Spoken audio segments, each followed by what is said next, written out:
Hello আর্মিরা, তোমরা অনেকেই জানতে চেয়েছিলে যে আমি কিভাবে বা কোন অ্যাপ দিয়ে ভিডিও এডিটিং করি। তো আমি মূলত ইনশর্ট অ্যাপ দিয়ে ভিডিও এডিটিং করি। আর ইনশর্ট অ্যাপের প্রথমে তোমরা ক্লিক করে নেওয়ার পর এখানে একটা ভিডিও অপশন দেখবে। ভিডিও অপশনে ক্লিক করার পর এখানে একটা প্লাস চিহ্ন থাকবে, সেটাতে ক্লিক করবে এবং তুমি চলে যাবে তোমার গ্যালারিতে।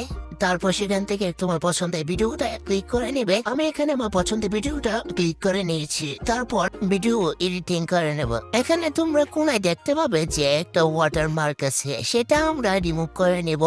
আর এটা রিমুভ করতে গেলে একটু সময় লাগবে। তারপর দেখবে যে এখানে যে ওয়াটারমার্কটা ছিল সেটা আর নাই। আর তোমরা দেখতেই পেরেছো যে আমি অনেকদিন ধরে ভিডিওতে ভয়েস না দেওয়ার কারণে কেমন ভয়েসটা মরা মরা লাগতেছে। তো এটা তোমরা একটু অ্যাডজাস্ট করে নিও। তো এখন আমাদের কাজ হচ্ছে ব্যাকগ্রাউন্ড সিলেক্ট করা। তো আমি এখান থেকে আমার পছন্দের ব্যাকগ্রাউন্ডটা সিলেক্ট করে নিচ্ছি। আর তোমরা চাইলে তোমাদের পছন্দ অনুযায়ী যে কোনো ব্যাকগ্রাউন্ড দিতে পারো। এখানে অনেকগুলো ব্যাকগ্রাউন্ড আছে, তো আমি লালটাই দিলাম। তারপর আমরা ভিডিওটাকে একটু ছোট করে ক্লিপটাকে একটা জায়গায় বসিয়ে দিব। তারপর আমরা এখানে দিব একটা ব্যাকগ্রাউন্ড টেক্সট। তোমরা চাইলে তোমাদের নিজেদের মতো যে কোনো একটা ব্যাকগ্রাউন্ড টেক্সট অ্যাডজাস্ট করে দিয়ে দিতে পারো তোমাদের ভিডিও অনুযায়ী। তো আমি এখানে একটা আজাইরের ক্যাপশন লিখে দিচ্ছি।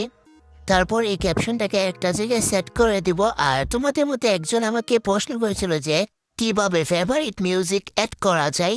এখানে দেখো একটা মিউজিক চিহ্ন আছে, তো এটাতে আমরা ক্লিক করার পর উপরে দেখো আছে এক্সট্রা অডিও ফ্রম ভিডিও। তো তোমরা তোমাদের পছন্দ অনুযায়ী যে কোনো ভিডিও থেকে মিউজিক নিয়ে আসতে পারো। মিউজিক অ্যাড করার পর নিচে দেখো একটা সাউন্ড অপশন আছে, সেটাকে তোমরা অফ করে দিবা। তাহলে তোমার মেইন যে ভিডিওটা আছে সেটার মিউজিক অফ হয়ে যাবে, আর যে মিউজিকটা অ্যাড করছো সেটা অন হয়ে যাবে। এখানে আমাদের ভিডিও এডিটিং করা শেষ, ডান। তো তোমরা চাইলে এখানে তোমাদের নামটাও অ্যাড করে দিতে পারো ভিডিওতে। তো আমি আমার নামটাকে অ্যাড করে দিয়েছি। আর এখানে আমাদের ভিডিও এডিটিং শেষ। তো উপরে দেখো একটা এক্সপোর্ট চিহ্ন আছে, ওটাতে ক্লিক করবা এবং এখানে যে উপরে 108 একটা সংখ্যা আছে সেটাকে বদলিয়ে 720p করে দিবা। এবং এখানে তিনটা অপশন আছে, সেগুলো যেন সেম থাকে সেটাকে দেখবা। আর এখানে ভিডিওটা এক্সপোর্ট করার পর দেখবো যে এখানে একটা অ্যাড আসছে। তো একটা যাওয়ার পর তোমরা এখানে দেখবো উপরে ভিডিওটা এক্সপোর্ট হচ্ছে। এক্সপোর্ট হওয়ার পর আমি তোমাদেরকে দেখাবো যে ভিডিওটা কেমন হয়েছে। তো এখন ভিডিওটা এক্সপোর্ট হয়ে গেছে, তো আমরা এখন দেখবো ভিডিওটা কেমন হয়েছে। So easy to make it so hard. Nights like these, I just wanna get lost. Right here with the moon and the stars. I ain't gotta think about a thing. আজকের ভিডিও এ পর্যন্তই। তোমরা সবাই চ্যানেলটাকে subscribe করে দিও। By.